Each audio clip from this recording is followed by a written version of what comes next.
الكلمة الذي حل فيه والكلمة أقنوم الكلمة. اتخذ جسدا. طيب هذا الجسد أهو الله أم غير الله؟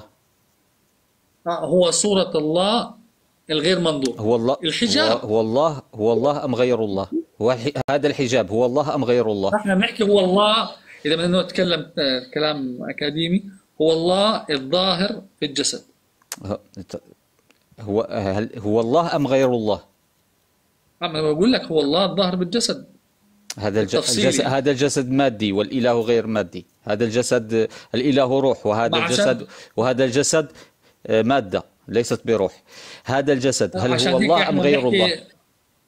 طيب، ما عشان هيك احنا بنحكي انه الجسد هذا هو حجاب الله، يعني حجاب يعني ما فيش حدا بيقدر يشوف. انت عندك حتى وما كان لبشر ان يكلمه الله الا وحيا او من وراء حجاب. لما كلم موسى وكلم الله موسى تكليما.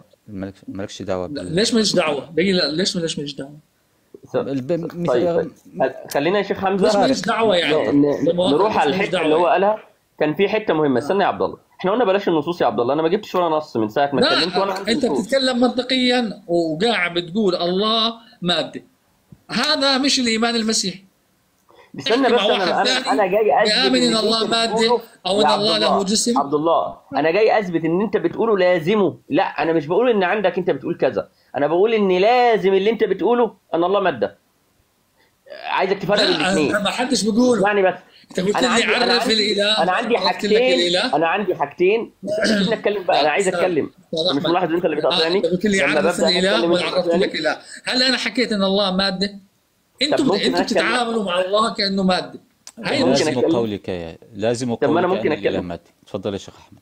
انا لازم قولك يا عبد الله ان الله ماده، لان انت في الاول قلت ان العلم ده حل في الناسوت. فالشيخ حمزه بيحاول يوضح لك ان العلم ده حاجه والناسوت ده حاجه ثانيه. انا عايز اكمل بعد اذنك. العلم ده حاجه والناسوت ده حاجه ثانيه. ففي الامرين دول حصل ما بينهم اتصال، وانت قلت ما فيش اتصال ولا في انفصال.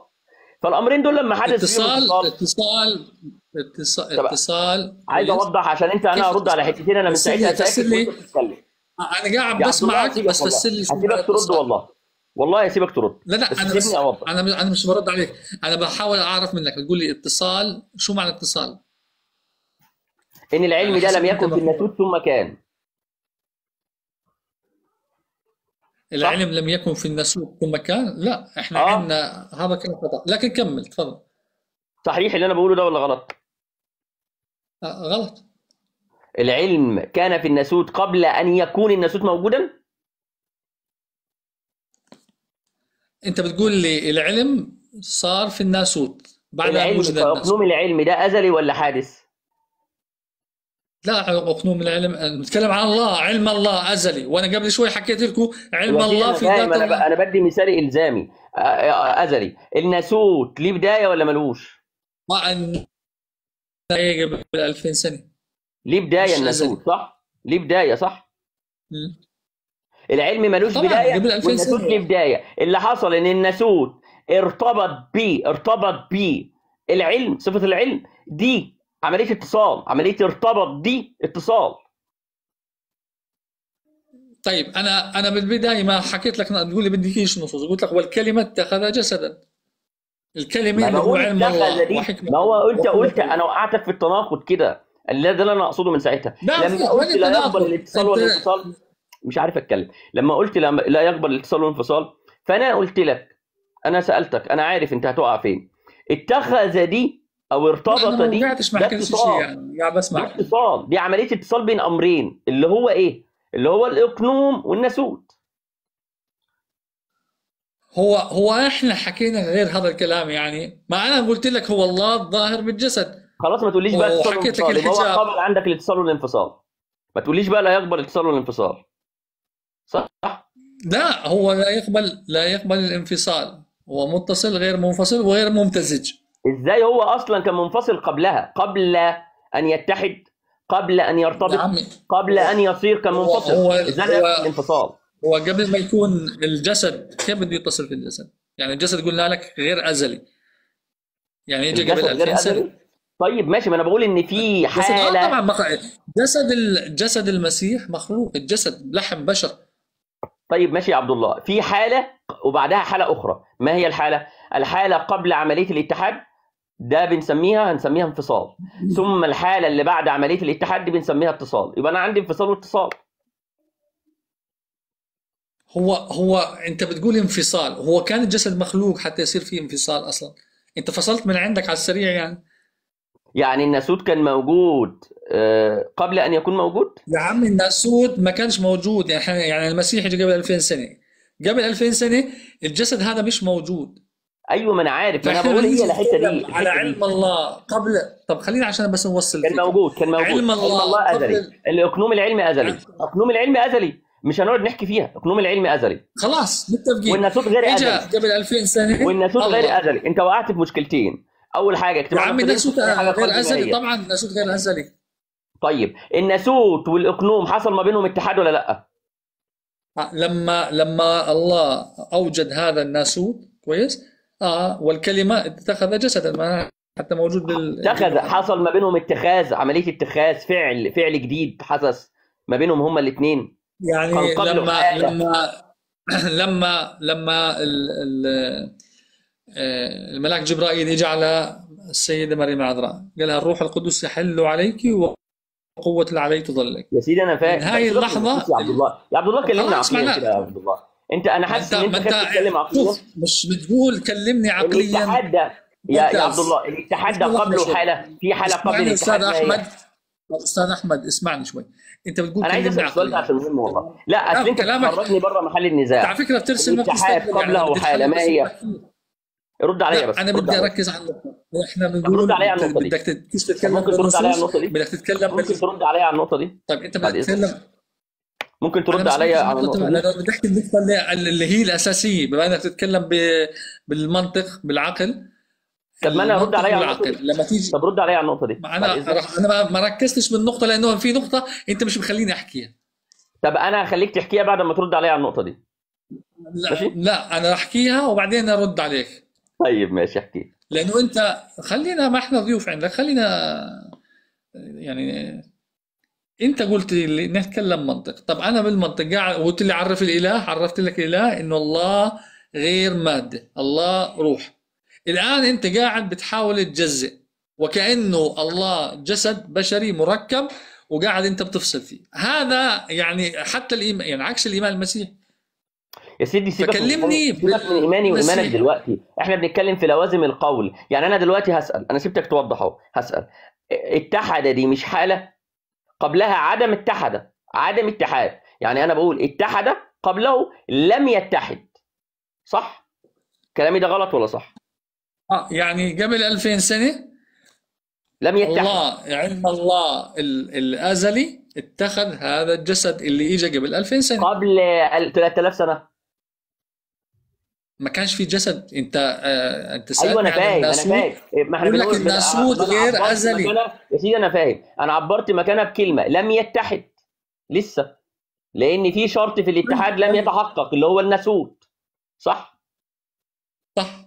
وين المشكله؟ ده انفصال، بعده حدث اتحاد، ده ايش انفصال؟ دقيقه شوي، لا وقف هنا. ايه ده انفصال؟ هو اصلا اتحدوا عشان يصير انفصال، هو الجسد كان موجود عشان يصير انفصال. مش لازم يحدث الانفصال، الانفصال عكس عمليه الاتصال، فلما حدث الاتصال ماشي. انت فصلت، يعني انت سالتني قبل 3000 سنه ما كانش في جسد، فبتقول لي هذا انفصال. طب ما هو ما كانش في جسد اصلا. ايوه انا فاهم، مش لازم، انت فاهم. طيب. الانفصال غلط، الانفصال عمليه سالبه للاتصال، فسواء كان الاتصال قبل الاتصال او بعده ده اسمه انفصال. يا عمي انا الانفصال لما يكون شيء اتصل مع شيء وبعدين نقول انفصل. لا لازم غير منطقي. نقول انفصل قبل ما يتصل. يعني انا دلوقتي بقول ثواني بس، ثواني. انا دلوقتي بقول الصوبع اللي في ايدي ده هيتصل بالصوبع الثاني كده، الاثنين هيمسكوا ببعض. قبل حاله الاتصال دي كانوا هما الاثنين منفصلين، قبل حاله الاتصال هما الاثنين منفصلين. ايوه بس صوابعك موجودين يا استاذ، لكن الناسوت ما كانش موجود. استنى يرد عبد الله قادر يرد يا رب. ثواني بس، ما عندنا نفس الجواب. انت بتتكلم على صوبع. ثواني بس، صوبع عندي مش موجود. على اصابعك اللي هم سيبك من الصوبع. والله لما هو انا على فكره يعني ما بكملش انا مش فاهم انت كلمتين. ازاي وضحت. انا معايا الصبع ده اهو لوحده، وانا لسه ما اه اشتريتش اللاب ده مثلا. قبل ما اشتري اللاب ده، الصبع ده منفصل عن اللاب ده قبل شراء اللاب. لما اشتريت اللاب وبدات اعمله، الصبع ده تعامل مع اللاب. يبقى قبل اللاب الصبع لم يتعامل، بعد اللاب الصبع تعامل. الصبع ده اهو. وهكذا برضو في خلصت الانفصال والاتصال في صبع خلصت. الاثنين. فانا بقول لك ان انت عندك اتحاد وعدم اتحاد. الاصابع اللي انت بتحكي فيهن كويس، هذول جسد موجودين لما انخلق الجسد. هو يعني طب قبل ما هو انا انخلق اصلا مش الجسد، عايز اقول لك اسمعني، ان قبل ما اقنوم ينخلق العلم الجسد لما كانوا حل منفصلين ولا بالجسد متصلين؟ هو بالضروره جسد لانه تحيز بالجسد. انا مش عايز اقول لك دي، يعني انا سايبها دلوقتي. هو اقنوم لا انت العلم انت لما دخل انت جوه الجسد هو بالضروره جسد لانه تحيز في الجسد. هو مش بقى بيدخله، يا اما يكون بداخله ومش بخارجه، يا اما يكون خارجه ومش داخله، يا اما يكون جزء منه داخله وجزء منه خارجه. وفي الحالات في جزء متحيز او كل متحيز. فانت اصلا بحلول الاقنوم داخل الجسد اصبح جسدا. طيب هو من خالق الجسد؟ حتى تقول لي منفصل ولا متصل، من سواء خالق خالق الجسد؟ الجسد او عدم خالقه مش هيفرق معايا. انا لا يفرق لا معايا لا، في احنا الاقنوم خلينا نفسه نتكلم اللي انا منطق. لا بتكلم فيه. انت قلت لي نتكلم منطق، انت الان كسرت المنطق يا استاذ. من لا خالق والله انت الجسد؟ اللي كسر المنطق. انا حتى الان ما خرجتش بره المنطق. انا قاعد انا قاعد اقول اوقعك لك في من تناقض من خالق. ساعه انت ما بدات يا اعطيتني عبد الله. كل كلامك يا استاذ احمد، الاتصال، الاصبع اتصل مع الاصبع و طيب هذا الجسد مخلوق، من خالق الجسد؟ انت رفعت نرجع النقيضين نيجي يا عبد الله. على جسد يا المسيح، عبد الله انت من رفعت خالق النقيضين. الجسد؟ لما بقول لك ان في اتحاد وعدم اتحاد، انت قلت قبلها دي مش موجوده، اللي هو ازاي يعني؟ انت سالتني يا اما في اتحاد يا اما في قبل عدم اتحاد. 2000 انت سنه. عندك اتحاد يبقى قبله عدم استاذ احمد الاتحاد. انت سالتني عن والاتحاد ده الناسوت نوع من قبل انواع 2000 سنه. الاتصال. يبقى ايه عكس الاتصال؟ عكس هو انفصال. هو هو انت سالتني عن الناسوت قبل 2000 سنه، قلت لك 2000 سنه الناسوت مش موجود. 3000 سنه قلت لك 3000 سنه برضه مش موجود. فالان بلشت تتكلمني على الاصابع. طب من خالق الجسد؟ الله. فانت حتى المنطق تبعك ما هو قبل 3000 سنه كان في اتصال؟ مفيش. ده بنسميه ايه؟ عدم الاتصال. ولا انفصال. احنا بنحكي منطقيا. ده بقى ده رفعت النقيضين. النقيضين لا يجتمعان ولا يرتفعان. ازاي رفعتهم؟ انت انفصال بعد الاتصال هذا بصير. عرفت كيف؟ او اقول لك شغله مثلا. مفيش الكلام ده. حضرتك بتالف في المنطق، ما تزعلش مني. انت حضرتك بتالف في المنطق دلوقتي، والله بتالف. انت المنطق على فكره نسفته يعني، لانه انت على فكره اول شغله. ازاي انا عندي اتحاد؟ الحاله اللي هي بالضروره عدم الاتحاد. استنى شوي. بالضروره. علم الله مش هو ازلي؟ الازلي بقى ده لما اصبح في الناسوت. سؤال بقى تاني لان انت خلاص 2000 سنه انت كده منقطع والله. الازلي ده لما اصبح في الناسوت، هل هو اصبح ازلي ام غير ازلي؟ اللي هو ايش؟ سؤال تاني. وضح السؤال بطريقه يعني. لما اقنوم العلم اتحد مع الناسوت حصل عمليه اتحاد. هل اقنوم العلم وهو في الناسوت ازلي ولا غير ازلي؟ طبعا ازلي. هو يعني لما اخذ الناسوت بطل يصير ازلي يعني؟ ثواني بس، الناسوت ازلي ولا غير ازلي؟ يا عمي ما احنا قلنا لك قبل 2000 سنه. انا صرت عايد الموضوع. ما دي حاجه اسمها انقلاب ماهيه. يعني ايه؟ انا عارف ده حاجه اسمها انقلاب ماهيه. يعني ايه؟ يعني صار الازلي لا ازلي وصار اللا ازلي ازلي. السلام عليكم. لا هذا الكلام مش طب انت عارف حاجه اسمها مبدا الهويه ولا صح يا عبد الله؟ عارف مبدا الهويه؟ عارفه؟ لا انت عارف انت اللي شو بتحكيه. طب ممكن اشرحه لك عشان نرتاح؟ ممكن اشرحه لك عشان نرتاح. كل تعاملك معي انه الجسد هذا انفصال يعني انت فصلته، صار في انفصال قبل ما يوجد الجسد. طب سيبك من هذا اصلا عكس المنطق. انت انقطعت في دي وانا عارف ان انت ما عندكش رد، بس في الثانيه دي بقى خلينا اشرح لك مبدا الهويه الاول. وبعد ما اشرح لك مبدا الهويه تمام نوضح انا اقصد ايه باللي انا بقوله ده. ماشي؟ المبدا الهويه ده يعني المسيحيه احنا اللي نشرح مش انت بتسال واحنا بنجاوبك يا استاذي. احنا بنتكلم منطق. احنا المسيحيين مش انت. قبل ما نتكلم منطق يجوز يا استاذ، احنا المسيحيين مش انت. يا لورد افهمني بس، انا مش بتكلم في مسيحيات دلوقتي ولا اسلاميات، احنا بنتكلم منطق بحت. فانا بسال ان في انقلاب ماهيه وده مستحيل محال عقلا، فالاستاذ عبد الله مش فاهم يعني ايه، وانا اعتقد انت مش فاهم يعني ايه انقلاب ماهيه، فانا بشرحها بس بشرح منطق مش انا اسمع منك بس تعطيني مجال احكي يعني. حاضر من عيوني. يعني ايه انقلاب ماهيه؟ المشمش، هل ينفع المشمش ده يبقى بتنجان، ولا المشمش هو مشمش والبتنجان هو بتنجان؟ ايوه انت هنا بتتكلم عن ماده، احنا بنتكلم عن الله القدوس، الله روح، ففي فرق بين انت بتتكلم عن ماده وبتتكلم عن روح. بنقول ان الروح دي غير مرئيه، فالروح دي اتحدت بالطبيعه البشريه. شوف ما هي ماهيه هذه الروح، ماهيه هذه الروح انها غير ماديه، وماهيه هذا الجسد هذا الناسوت انه مادي، فكيف لماهيه غير ماديه تنقلب الى ماهيه ماديه؟ هذا انقلاب حقائق. نفس سياق السؤال، كيف لا يتجلى في شجره؟ كمل، خليني انزل كمل معاهم.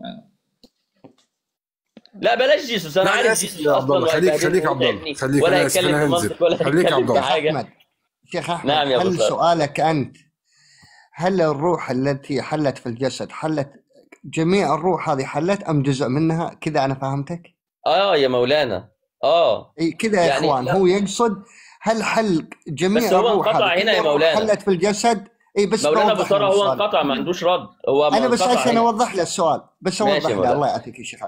اخوان، هو يسأل هل الروح التي حلت في الجسد جميع هذه الروح او جزء من هذه الروح؟ معكم المايك. طيب احنا لما قلنا هذا الكلام من بداية الكلام ان الله لا يقاس بالكم ولا بالمادة ولا كذا، ما ردتوش علينا.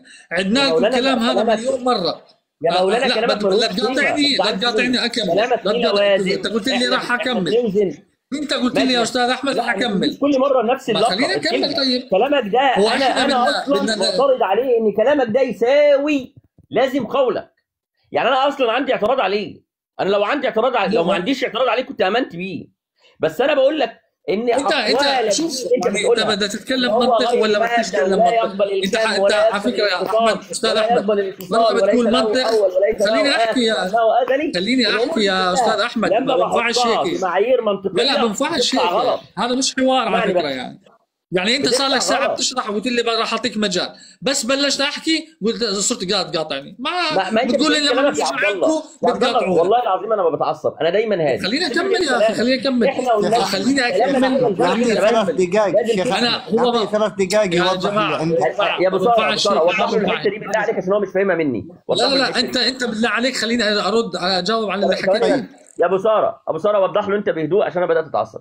هو كلامي انا يلزمني انا بس، صح يا ابو ساره؟ وكلامه هو يلزمه هو بس، صح؟ مش معنى ان هو قال الكلام انه يلزمني. انا من حقي استشكل على الكلام، فلما استشكل على كلامك لا يعني كلامك عبد الله الله يعطيك، بعطيك المجال يا عبد الله الله يسعدك، والله بعطيك مجال، بعطيك المجال. حلو. هو الرجل اللي يتكلم معك منطق. حلو. لما تاتي تقول ان الروح حلت في هذا الجسد، اما جزء الروح او كل الروح، ما في شيء ثالث. هنا انت تضرب المنطق. تفضل حبيبي، معك دقيقتين وضح او 3 دقائق. يا استاذ انت جاي تشغل المنطق بتاعك هنا، ما انت منطق تنظيمك يا استاذ. لورد الله يعطيك. عبد الله اعطيته 3 دقائق، تفضل يا عبد الله. روح اقرا السلم وشرح الشمسيه ورجع يلا. الله يعافيكم اخوان، خلوه يوضح اللي عنده. طيب اول شيء يعني وكانه احنا قلنا الله مش ماده، فلما نقول روح الله حلت على السيده مريم العذراء جزأناه. انا من بدايه الكلام وانا اقول لكم الله مش ماده. بعدين الاستاذ احمد يقول لك تغيرت الماهيه. شو اللي تغيرت الماهيه؟ يعني احنا بنقول الجسد هذا هو حجاب الله، يعني هو الجسد هو الله الظاهر في الجسد. وانا قبل شويه زعلت لما قلت ما كان لبشر ان يكلمه الله الا وحيا او من وراء حجاب. فهل تغيرت ماهيه الله لما تكلم مع موسى من وراء حجاب وكلم الله موسى تكليما؟ فانتوا ضربتوا المنطق اللي عندكم على فكره. ومن بداية الكلام وانا اقول الله ليس مادي، فبقول لك هل الجزء الروح ولا نصها ولا ربعها؟ هذا ايش اللي بتحكوه يا جماعة؟ هذا يعني مع احترامي لأحمد ولا أبو سارة، يعني انتوا بتتكلموا وبتفصلوا. انا قلت لكم بالبداية الله روح مش مادة. فما حدا يجي يقول الله الظاهر في المادة ولا كذا. ما خلصنا الله يعافيك، خلي ما خلصنا 3 دقائق يا ابو ساره، ما خلصنا 3 دقائق والله انا معير على الساعه يعني. تفضل. خلاص انا خلاص كم الله مش يعني خلاص. طيب السؤال المنطقي اذا كان اذا كان الله ليس ماده، مين اللي بيجزئ الروح؟ انت خلصت قلت اذا كان السؤال المنطقي اذا كان الله ليس ماده كما تقول وانه غير لا يتجزا، كيف حلت هذه الغير ماده في جسد مادي؟ فهمني هذا. ما احنا بنقول لك انه الجسد هذا هو حجاب الله. كيف ظهر الله في الحجاب؟ ايوه ما هو الحجاب المادي اتخذ جسدا، والكلمه اتخذ جسدا. هذه الكلمه غير ماديه كيف اتخذت جسدا ماديا؟ انه ملهاش حجاب، يعني اتخذت حجاب. كيف هذا يعني عشان هيك نقول القديس بولس بيقول في رسالته اذا هذا الجسد ليس اله. يا جماعه انت يا استاذ احمد بيقول احنا ما بنعطيكش مجال لما بتيجوا. هو انا ما اخذ مجال احكي يا اخوان، اعطوا مجال اخوان الله يعافيك، ما اعطوا مجال. تفضل يا عبد الله. طيب احنا بنقول انه الجسد هذا هو الله الظاهر بالجسد او صورة الله الغير منظور، لما ما حدش بيقدر يشوف الله في لاهوته ويعيش. فهذا الجسد هو عبارة عن حجاب. ونفس المثال اللي جبت لكم اياه يعني برضه، وما كان لبشر ان يكلموا الله الا وحيا او من وراء حجاب. ما انت فهمت حجاب دي ازاي يعني؟ هذا الحجاب عبد الله الله يعافيك، انت الوقت تفضل استاذ احمد معك. لا بس السؤال لا الحجاب هذا اللي انتم هذا الحجاب لا يعني ايه حجاب اللي انت اسلاميا؟ يلا نشوف هذا الحجاب شو هو. عدم رؤية سيدنا موسى. الحجاب شو هو؟ لما أيوة الله تغير هو معنى الحجاب هنا. ثواني بس، هذا الحجاب من وراء حجاب عدم انا بقول لك اهو، انا بفهمك ان انت فهمت الحجاب ازاي. عدم رؤية سيدنا موسى ربنا هيسمع صوته بس. طيب تفضل استاذ احمد الله يعافيك. الشيخ احمد طيب ما هو فاهم الحجاب ان هو شيء الله. عندك في حديث حجابه النور. عبد الله ممكن لو سمحت اسمعنا يا عبد الله. ممكن اتكلم بقى يا عبد الله. هو فاهم الحجاب ان هي الستاره دي امام ربنا اللي انا ارى بها. لا، هو عدم ان هو الحجاب ده هو ان سيدنا موسى لن يرى الله في الحياه الدنيا بس.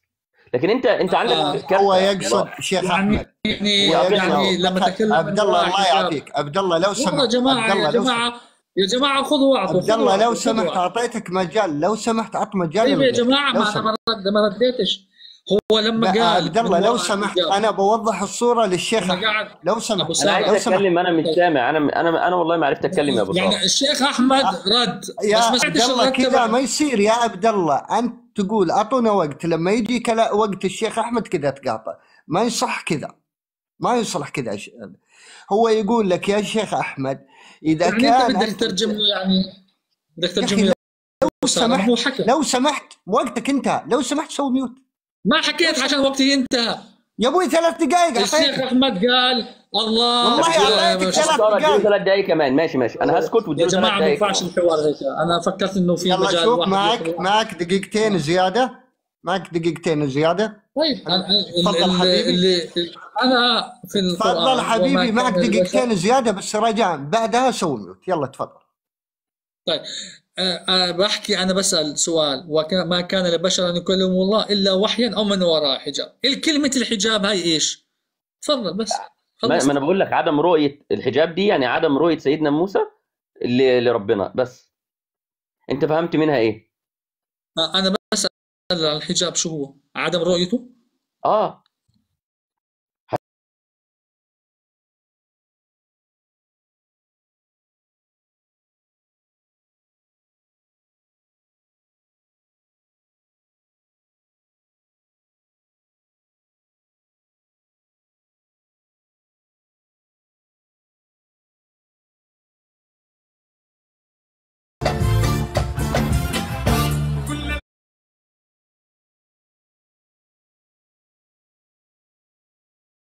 عدم الرؤية بس وانتهينا. يا عمي ماشي عدم الرؤية لأنه في حجاب.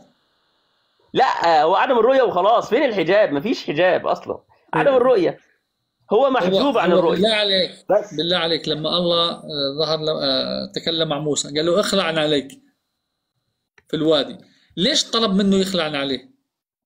يا عم مش مهم، مش هتفرق، مش بتفرق في لا مهم انت مهم بس مهم. انت لا والله ما تفرق. انا مش هطلع من الحوار، استنى بس يا عبد الله من الاول، انا مش هطلع من الحوار. انت مشكلتك في الحجاب. ثواني بس انا بقى اتكلم، انت سالتني وانا اتكلم صح؟ انت كان مشكلتك في الحجاب ايه؟ هي الحجاب هو شيء منع رؤيته. الشيء ده مش امام ربنا، مش شيء امام ربنا بيمنع، هو نفسه الشخص نفسه ممنوع عن الرؤيه وانتهينا. فسرت لك الحجاب. لكن انت عندك كارثه، انت عندك من وين جبت التفسير؟ من وين جبت التفسير هذا؟ من وين جبت التفسير هذا؟ مش فاهم يعني من وين جبت التفسير هذا؟ خش تفسير الطبري، تفسير البغوي، تفسير القرطبي، كل التفسيرات عدم رؤيه سيدنا موسى، كل التفسيرات كده. انت جايب منين؟ احنا متفقين انه احنا متفقين اصلا انه ما شافوش يعني. طيب خلاص، هو ده معنى الحجاب، ان هو نفسه موسى محجوب عن رؤيه ربنا. السلام عليكم. اسمح لي ادخل دقيقتين بعد اذنك. السلام ورحمه الله وبركاته. ازيك يا جندي؟ زي مثلا مين؟ زي مثلا المعذبون يوم القيامه محجوبين عن رؤيه ربنا. اهل الجنه لا سيروا. هو الشيخ احمد هو فكرته ممكن بس ما عرف يصيغها. اذا انا فهمت صح، يقول لك اذا انت تقول ان الله حل في عيسى وهذا يدل على ان هذا تجزأ وانفصلت، قال لك لا حبيبي، انا عندي، انت عندك الحجاب هذا اذا انت بتقول هذا الحجاب اذا الله عندك عند جسد. صحيح كلامي يا عبد الله؟ ما انا وضحتها، بس هو عنده كارثه بقى. هو عنده ان الروح دي حلت اقنوم العلم، حل داخل الناسوت، فاصبح اقنوم العلم. ساره بعد اذنك يا ابو ساره ممكن جندي لو سمحت، جندي لو سمحت، ممكن بس تعليق. بعطيك مجال، عبد الله معلش والله عايز اعلق على كلامك يا عبد الله، عايز اعلق على كلامك. انت خدت وقتك فوق 5 دقائق، عايز اعلق على كلامك. يا عم انت علقت وخلصت، وبدك تعلق مره ثانيه وثالثه وانا ما حكيت الشيء. لا عبد الله، لا يا عبد الله، لا كذا كثير يا عبد الله. هو قال لك يا عم كذا كثير يا عبد الله بتاعتكم. اعطيتك دقيقتين، اول 30 ثانيه او 40 ثانيه قلت خلاص. بس لو سمحت عبد الله بعطي الشيخ مداخلات يا رجل. لا لو سمحت عبد الله بعطيك المجال، بعطي للجميع، ما عليك. لا ان شاء الله ما راح نظلمك هنا. تفضل يا شيخ احمد، معك 3 دقائق. هو ماشي يا مولانا. هو لما بيجي بيفسر ان من وراء حجاب، هو الحجاب اللي عنده، لا احنا بنقولش اصلا ان من وراء حجاب دي ان في شيء، اعوذ بالله من هذا، يعني الله عندنا غير محدود. لكن احنا بنقول انه ان الشخص ذاته هو محجوب عن رؤية الله، محروم من هذا. كما الله خلق فيه الرؤية حرم منه الرؤية بس، وانتهينا عن رؤية الله سبحانه وتعالى. بس هو ده معنى الآية. لكن هو عنده، هل ده معناه فعلا انه الله ما حلش فعلا في جسد الناسوت؟ هل ده عنده فعلا؟ الله فعلا غير محدود، الله عنده، فالله فوق كل شيء واكبر من كل شيء، ولا يحل عليه زمان ولا يحل عليه مكان، تمام؟ ولا فعلا اقنوم العلم ده حل فعلا او اتحد فعلا مع الناسوت؟ هو عنده فعلا ان اقنوم العلم اتحد فعلا مع الناسوت. هو بيقول لي ان الاقنوم ده غير مادي. انا ماشي، ده قولك يلزمك انت، بس انا بقى لازم قولك ده انه لما حل هذا الناسوت في هذا الاقنوم في الناسوت اصبح محدود بالناسوت. او بتقول لي لا مش محدود بالناسوت، ده خارجه، داخله وخارجه. خلاص، طالما بقى في داخل وخارج يبقى في جزء وجزء. ده لازم قولك، انا ماليش دعوه بقولك الاصلي. قولك الاصلي ده ملوش اي قيمه. لازم قولك طالما انت بتقول لي انه داخل وخارج يبقى في جزء وجزء. ده اول قصه. فانقسام في هنا، انقسام في عمليه انقسام، جزء داخل الناسوت وجزء خارج الناسوت. فخلاص طالما هو بالشكل ده يبقى هو ماده، لان في جزء وجزء. طالما جزء وجزء يبقى قابل للانقسام. ده اول امر. الامر الثاني ان انت بتقول لي، يعني ده الدفع الثاني بقى. الدفع الاول ان هو مادي اصلا. استاذ انا عايز اكمل ال3 دقايق. كلمني كتابيا، جبت منين التفسير ده؟ استنى، لا معلش يا لورد، كملي كتابيا لو سمحت بدون مقاطعه. ده من كيسك لورد بدون مقاطعه لو سمحت. ده من كيسك يا استاذ. هات لو سمحت بدون مقاطعه يا لورد. ايوه هو من كيسي، احنا بنفسر منطقيا من ساعتها. هو بيقول لي ده من كيسك، من كيسي. انا بفسر منطقيا، بقول جزء وجزء. في عاقل يقول اللي داخل وخارج مش جزء وجزء؟ ده يبقى غير عقل. اقسم بالله لما يجي يقول لي ان في داخل وفي خارج ومفيش جزء وجزء، ده يبقى غير عقل. دي واحده. الحاجه الثانيه لما يجي يقول لي ان في اتحاد وعدم اتحاد ومفيش انفصال واتصال، ده برضه يبقى غير عقل. كل ده احنا بنتكلم منطق. يعني في حاله اتحاد قبلها حاله عدم اتحاد. الاتحاد اتصال، وعكس الاتصال الانفصال. دي ما فيهاش هزار. يبقى انا عندي دفعت مرتين، اول مره بعدم الماده، بان الكلام اللي انت بتقوله ده لا يلزم على طول الماده. تاني امر الاتحاد وعدم الاتحاد، ان في انفصال واتصال. ثالث امر انقلاب ماهيه، بان الازلي بقى حادث والحادث بقى ازلي. لو في وقت هشرحها. ان احنا بنقول مثلا ان الشيء هو انا حادث، ده شيء. هاي صار اكثر من 3 دقائق يا ابو ساره. لو سمحت ابو عبد الله، دقيقتين زي ما هو خد دقيقتين زياده يا ابو ساره، بالله عليك. من باب الانصاف، من باب الانصاف يا شيخ. هو خد 5 دقائق. طب هو خد شيخ احمد، انا ما اخذتش 5 دقائق يا عم، انا معير على الساعه. يا عبد الله يرحم والديك، خليني انظم الحوار. ما يصير يا عبد الله، لا تتعبنا. ما انا يعني بقول لي 5 دقائق. شو 5 دقائق يا اخي؟ لو سمحت خليني انظم الحوار، بعطيك مجالك. تفضل يا عبد الله، معك 3 دقائق. يلا تفضل حبيبي. طيب انا خليني انسف كلامه كاملا. بقول لك جزء وما جزء، واحنا بنقول من البدايه ماده، الله روح. فالاخ قاعد جزء خارج وجزء داخل، فالله صار منفصل ومجزأ. هذا يعني بالنسبه لنا كفر. احنا بنقول الله غير ماده، الله روح. اذا انت ما عندكيش لا تؤمن الله روح، هاي مشكلتك مش مشكلتنا. موضوع الانفصال قلنا لك قبل 2000 سنه ما صارش فيه اتصال حتى يصير فيه انفصال، وهذا منطق. النقطة الثالثة لما سألتك عن حجابه شو هو، في عندك حديث إن الله لا ينام ولا ينبغي له أن ينام، يخفض القسط ويرفعه، حجابه النور. إذا كان في نور، حجابه النور. فأنت بتقول لي يعني ما شافوش؟ ما شافوش لأنه في حجاب النور. فهل تغيرت ماهية الله لما تكلم مع موسى من وراء حجاب اللي هو النور؟ والسؤال اللي بطرح نفسه، هل نور الله مخلوق؟ النور المحور في الله مخلوق ولا مش مخلوق يعني؟ بس أنا بنسف كلامك لأنه على فكرة عكس المنطق، وبختصر. وما تقول لي بحكي 5 دقائق، أنا كل بحكي دقيقتين لأنه كلامك كله ينافي المنطق. خلصت؟ يرد علي. انتهى وقتك؟ تفضل يا شيخ احمد. لا انا خلصت، انا بختصر لانه خير الكلام ما قل ودل. ابشر يا اعطيني الزبده يعني. تفضل يا شيخ احمد، معك 3 دقائق. طيب الله المستعان. هو ما عندوش كلام، لان هو اول مره يتكلم بشكل عقلاني. فهو ما يزعلوش مني الاخوه، اول مره يشوفوا اسلوب كلام بالطريقه دي. فاحنا بنقول اصلا انه عقلاني، يعني هي مش محتاجه دخل يبقى في خارج. هو موجود داخل وخارج، يبقى جزء وجزء، خلصت بقى. ما تقوليش بقى ان ده كفر عندك او مش كفر، ده لازم قولك. تاني امر اتحد، يعني في عدم اتحاد. الاتحاد اتصال، يبقى ما قبله انفصال، ده لازم قولك. ما تقوليش بقى ده الف ب، النقيضان لا يجتمعان ولا يرتفعان معا. في حاله اسمها اتحاد، يبقى قبلها عدم اتحاد، ده الف ب منطق، يعني ده الف ب منطق. في حاله اسمها داخل، يبقى عكسها خارج. مش هيجتمعوا تقول لي لا داخل ولا خارج، ما يجتمعوش. طالما داخل يبقى في خارج، الخارج ده يبقى جزء والداخل ده جزء. فانت بتقول لي روح وغير مادي، لا هو مادي لزاما. تاني امر لما حل في الجسد، هو ده بقى اللي انا عايز اتكلم عنه، ومش بتكلم معاك في نصوص. هنفضل نتكلم منطق، هتقعد تجيب نصوص، انا لا يلزمني النصوص، احنا بنتكلم منطق. لما حل في الجسد، اقنوم العلم ده لما حل في الجسد هو ازلي. لما اصبح بداخل الجسد، لما أصبح هو والجسد متحدان، إما أن يكون هذا الجسد أزلي فتنقلب ماهية الحادث اللي له بداية وأصبح ليس له بداية، وإما إقنوم العلم ده الأزلي اللي ليس له بداية أصبح له بداية. وده بنسميه انقلاب ماهية، اللي هو مبدأ الهوية، ألف به منطق.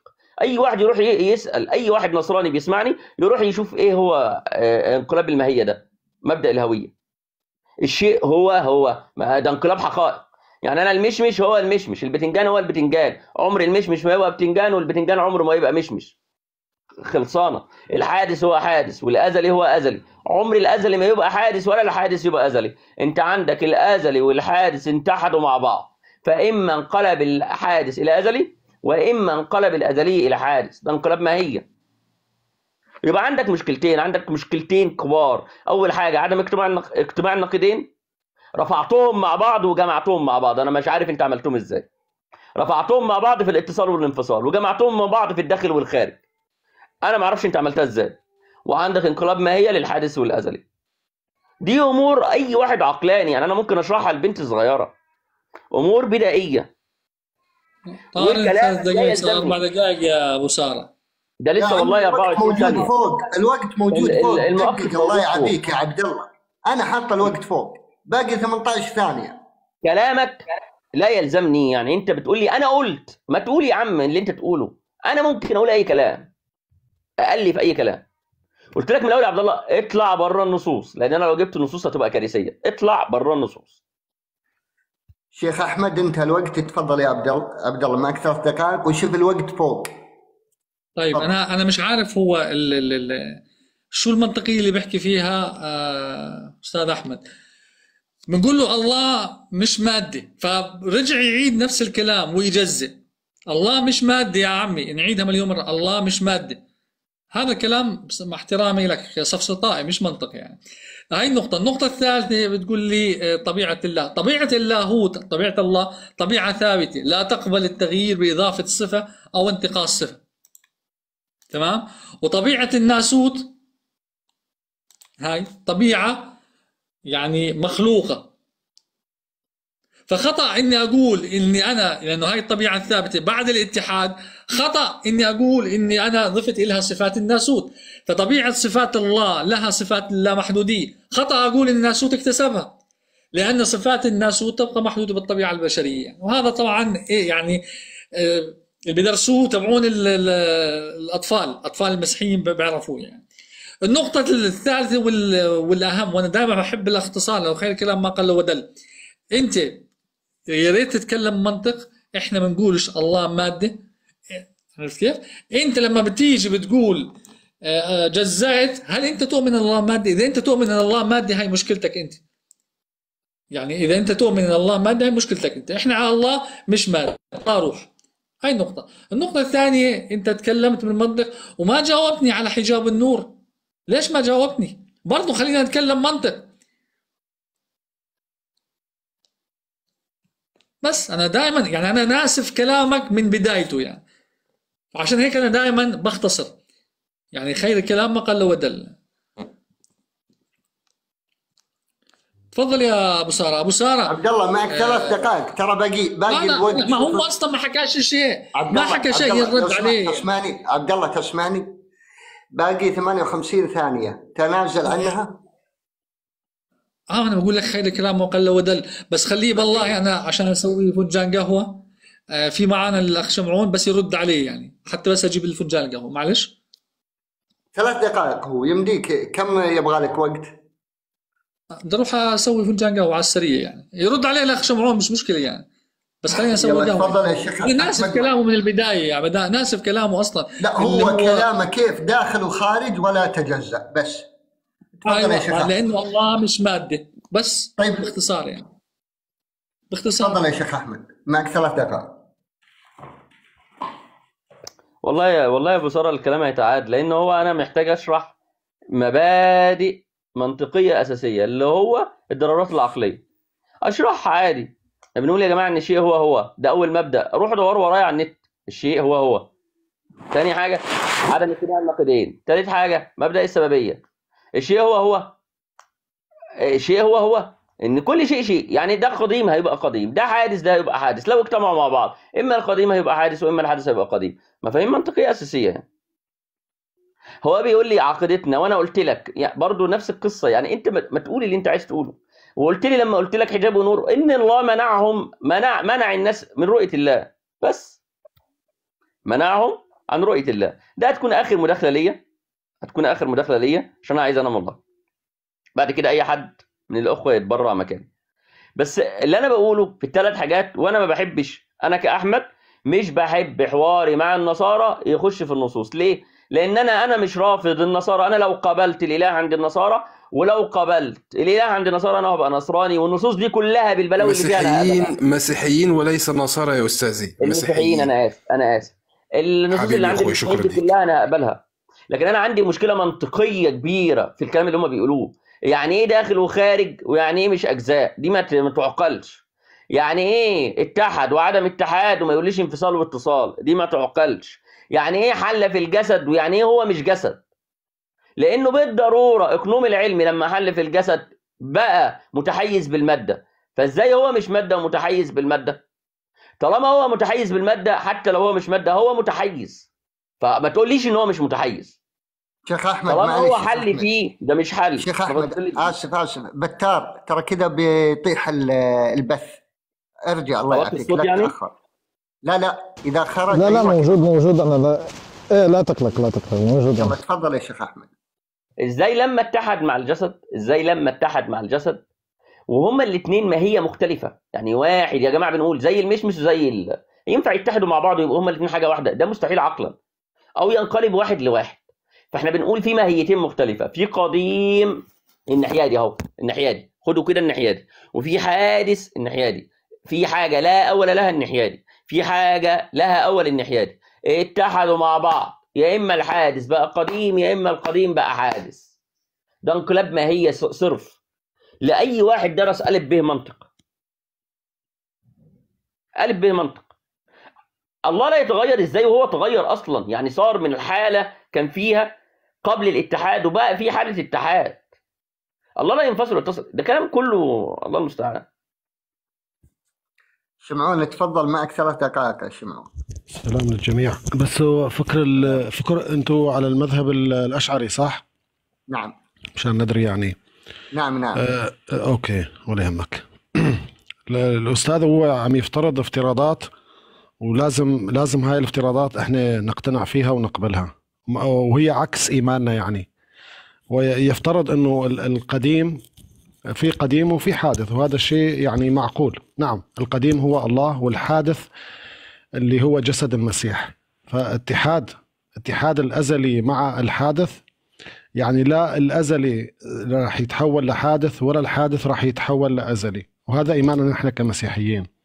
لا نقول بانه جسد المسيح حد اللاهوت او اللاهوت المتحد بالمسيح حوله الى ازلي. فنحن كمسيحيين نؤمن انه جسد المسيح مخلوق في الزمان وصار له 2000 سنه. يعني الانقلاب ما هي، نحن لا نقول ذلك. لو قلنا بحدوث الامتزاج فيمكن يكون انقلاب في الماهيه. فماهيه الازلي بقت ماهيه الروح الازلي، وجسد المسيح بقى جسد. يعني ما في ماهيه تعدت على الماهيه الاخرى.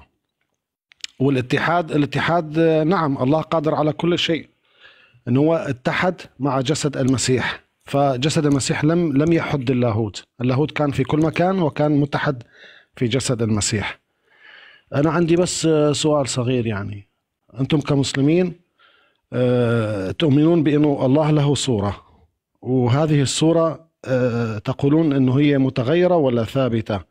احنا من خلال الاحاديث الصحيحة في البخاري ومسلم فيما قرأنا يعني انه صورة الله تتغير، هو يغير صورته. فهل تغيير الصورة هو حادث؟ لانه القديم لا تقع عليه الاحداث، لكن من خلال الاحاديث نرى انه الاحداث تقع عليه. فكله يعني قديم لا تقع عليه الاحداث، وكل حادث تقع عليه الاحداث. فانتم تثبتون هنا في يوم القيامة عندما ترون الله أنتم تثبتون الرؤية. يعني الرؤية هذا شو هي مستلزمات الرؤية؟ يعني ما هو الشكل الذي راح يأخذه وبعدين راح يتحول في صورته يغيرها؟ يعني حتى يكاد المؤمنين فيه ينقلبون، وحتى يعني يقولون له بأنه لا نشرك بالله 2 أو 3. فكيف تؤمنون بأنه الله القديم صورته تتغير، يعني تقع عليه الأحداث؟ وهذا إشكال كبير. يعني نحن عندنا صورة الله غير متغيرة. تفضل. أخ جندي تسمعني؟ أسمعك. طيب السلام تفضل معك 3 دقائق. بارك الله فيك. الله ينور عليك. أنا هعلق على قضية الحجب. هو قال الحجب إن هو يكشف شيء عن أبصارنا لكي نرى الله عز وجل. أنا أقول هذا كلام مناقض لحديث النبي صلى الله عليه وسلم عندما قال حجابه النور، وفي رواية النار، وكلاهما في صحيح مسلم. فكيف يكشف شيء من النار عن أبصارنا؟ هذا يحتاج فيه تفسير منه. الأمر الآخر، وردت أحاديث بأسانيد صحيحة متصلة. أنا سأذكر المتن، وهو إن شاء ذكرت له السند مع من صححها. يقول جندي، أنت مسيحي ولا مسلم؟ لا، مسلم. تفضل. تمام. يقول: فانتفض جبريل وقال: يا محمد، إن بيني وبينه 70 حجابا من نور، لو دنوت من إدناها لاحترقت. ذكره السيوطي في الآلة المصنوعة.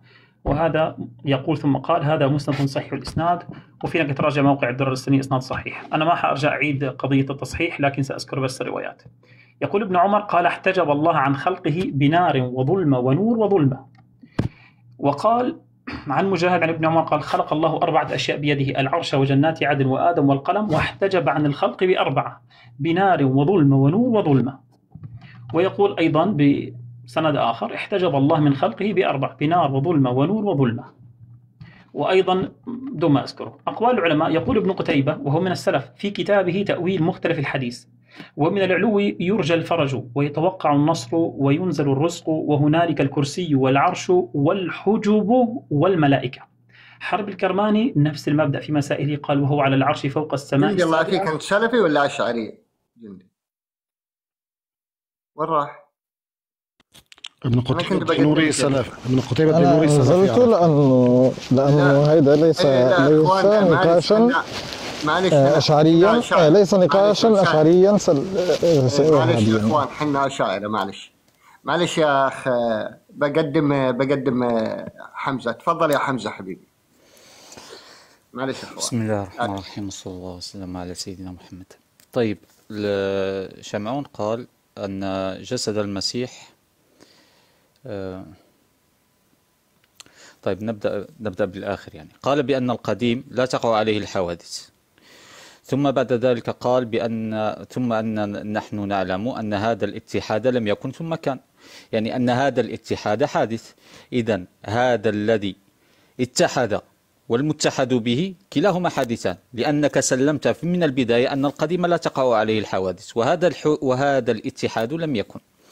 طيب، عندنا مسألة أخرى، وهي أن هذا الاتحاد كان بماذا؟ كان بالناسوت. طيب، باللاهوت. طيب، هذا اللاهوت كان في هذا الجسد المحدود، وهذا جسد محدود، واللاهوت الذي حل فيه محدود بطبيعة الحال. إذن وما كان محدود فهو مادي، فهو حادث غير قديم، ولأنك تسلم أن الإله غير محدود. إذن هذا الذي اتحد بالجسد هو محدود. الروح في جسد محدود. طيب، عن الصورة.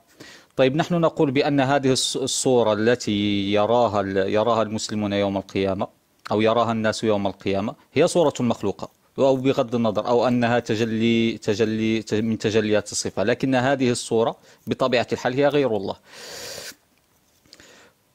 وليست شيئا حادثا في ذات الله سبحانه وتعالى. طيب، أنا هذا باختصار. تفضل. لي الدور؟ إيه، معك 3 دقائق. شكرا.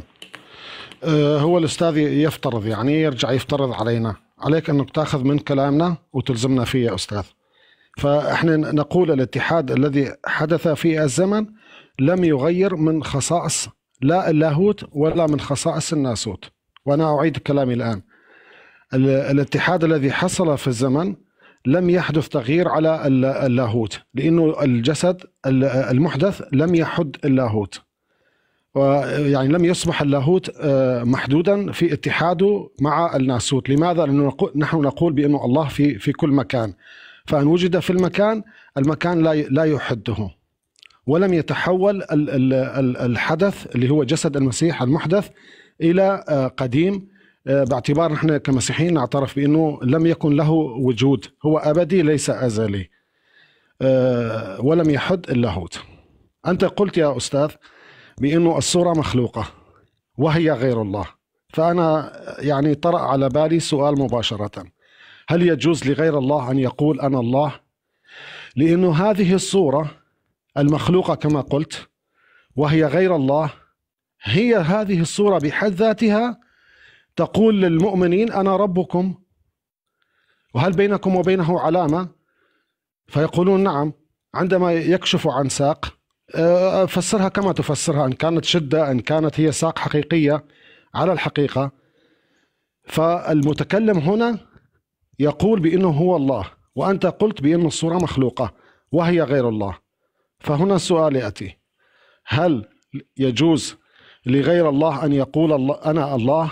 يعني على سبيل المثال أنتم تقولون بأنه الله ما بعرف، يمكن تقولون أنه الله لا يتكلم بحرف وصوت، فهذا الصوت الذي سمعه موسى أنتم تقولون بأنه مخلوق، وتقولون بأن القرآن أيضا مخلوق، فهذا الصوت قال إني أنا الله رب العالمين. كيف لهذا الصوت أن يبتدع من نفسه وينسب لنفسه بأنه هو الله وهو غير الله؟ فكيف تجوزون على غير الله أن يقول أنا الله؟ تفضل يا أستاذ، أنا انهيت هنا. بس قبل في مجال اتدخل بسؤال يا شو اسمه؟ شمعون، في مجال اتدخل بسؤال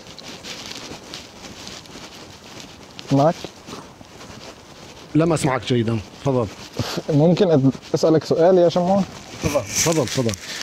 طيب، أنت يعني تقول أن الله سبحانه وتعالى غير محدود، ولذلك لا يعتبر اتحاده بناسوت المسيح حدا له، صح؟ لا، أنا أعيد كلامي للمرة الثالثة. لم أقل، أو نحن كمسيحيين لا نقول بأنه الناسوت حد اللاهوت. لا، أنت تقول أن الله سبحانه وتعالى في كل مكان،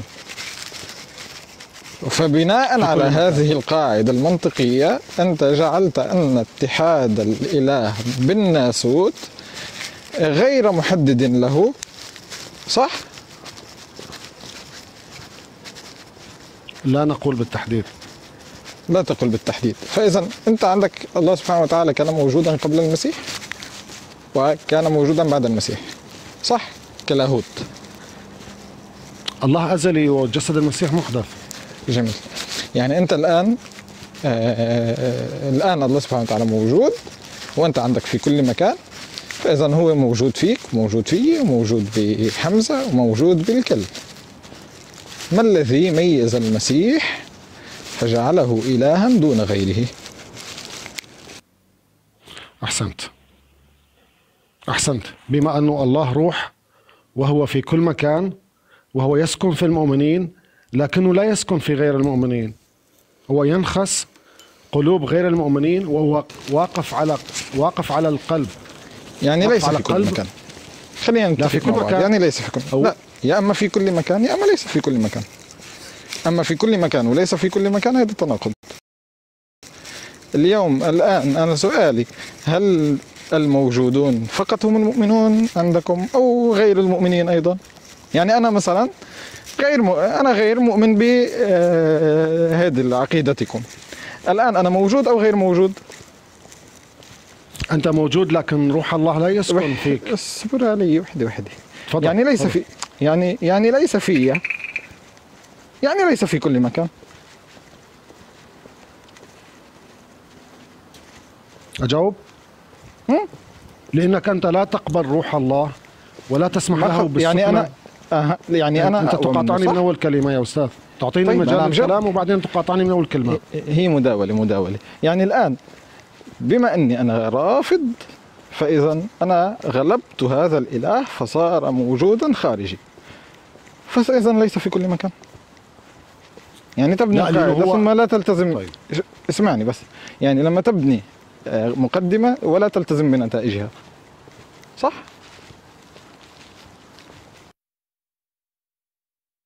طيب يا أستاذ، أنت كغير مؤمن لا تقبل لروح الله أن يسكن فيك، لكن نحن عندنا المسيح قال: ها أنا واقف على باب القلب وأقرع. شوف روح الله يحيط فيك، يحيط فيك، لكن يا أستاذ ما خلينا نكمل الإجابة ولا لا؟ وحدة علي، وحدة. شوف، نصوص نصوصك أنت لا تلزمني، صح؟ ونصوصي أنا لا تلزمك. لا، ما بدنا نحول الحوار بإسلاميات ومسيحيات.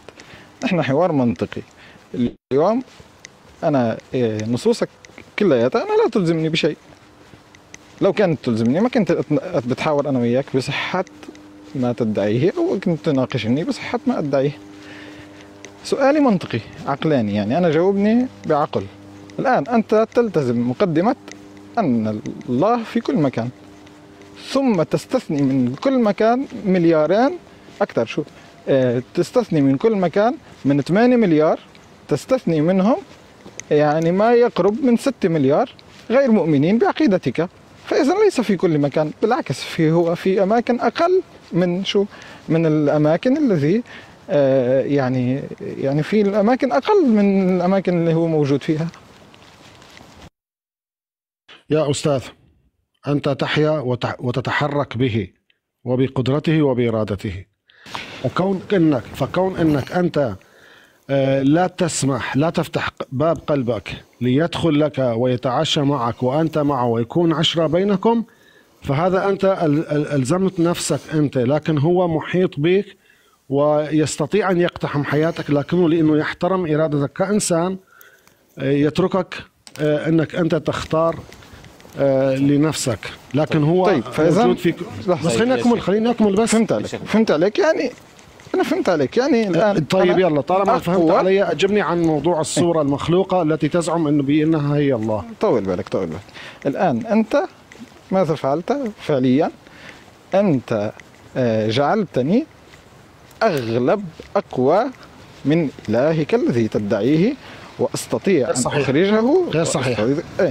لا، أنت عم تقول أنه بما أني أنا رفضته فهو يعني خلص هو مغلوب ولا يستطيع أن يدخل إليه. أيضا غير صحيح. قلت لك يستطيع أن يقتحم حياتك، لكنك خلقك حر الإرادة ولا يغصبك. حر الإرادة، إرادتي تتفوق على إرادته. لا لن تتفوق. كيف لن تتفوق؟ لا، هو فيا وليس فيا. ليس فيا يا أستاذ. إحنا عندنا حادثة في الإنجيل. بولس لا الرسول. اسمعني. نصوص ما يعنيني النصوص ولا يعنيك نصوصي. تمام؟ إذا بدك تلزمني بنصوصك أنا بلزمك بنصوصي. هلا إذا منطقي يعني من أين ستعلم إنه كلامي له أصل أم كلام من عقلي، يعني من كيسي أجيبه؟ لا، أنا بدي عقلك، أنا ما بدي لا نصوصك ولا نصوصي. أنت نصوصك بتقول إنه ربك دودي، فهل أنت تقبل هذه النصوص؟ غير صحيح. لا ما كذبت. لا ما كذبت. افتح المزمور 22 طيب 12 يلا 22 جيب لي تفسير واشرح. يلا شوف هلا صار في تفسير وما تفسير. شفت ليش ما بدنا نفوت نصوص؟ ما هو اتركني من النصوص وخاطبني بالعقل. القرآن يقول عن نفسه لبوة، هو لبوة. ما صحيح. أنثى الأسد القسورة. جيب الآية. القسورة. جيب الآية. قلت لك القسورة. شو هي الآية؟ إذا أنت ما تعرفها. ما هي الآية؟ القسورة. ما هي الآية؟ كانها فرت من قسورة. حمر مستنفرة فرت من هذه ربي. حمر نعم. هل قال الله أنا اسمعني؟ لا ما صحيح، أنت كلامك ما صحيح. أنت طيب جيب أي مفسر ونشوف. ما بدي مفسرين. شفت ليش ما بدي أدخل نصوص؟ لا تعطيني نصوصك. اسمعني. نفتح الرازي ونشوف. اسمع حبيبي. اسمع. لما بدك تناقش إسلاميات مسيحيات بنناقش إسلاميات مسيحيات. يلا جيب لي مفسر. لا اسمعني يا شمعون يا حبيبي. تفضل. اسمعني. الآن لا نناقش لا إسلاميات ولا مسيحيات، لا نصوصك ولا نصوصي. موضوع النصوص هي خطوة يعني لاحقة. عرفت شو؟ نحن الآن نناقش معقولات. اليوم أنت دين لا تستطيع أن تثبته بالعقل، يعني ليس له قيمة بصراحة. تمام؟ فهيدا اللي عم نحكي فيه. تفضل يا شيخ حمزة. كلامك مهزوز. انت مش واحد علشان يناقشك بالعقل يا استاذ. انت عندك كتاب حج عليك. لا كلامه مهزوز. معلش. وغير منطقي. لماذا؟ معلش. طيب سؤال على السريع عشان ابني عليه شيء. المكان مخلوق ولا غير مخلوق يا؟ مخلوق. كل اشياء مخلوقة. طيب انت تقول ان الاله حال في كل مكان. وعندك والأصل أن الإله خالق. فإما أن يكون حلول هذا باتحاد، أو يكون متحدا بهذا المخلوق، أو لا يكون متحدا بهذا المخلوق، أو لا يكون حالا فيه أصلا. الآن إذا كان متحدا بهذا المخلوق فإما أن يكون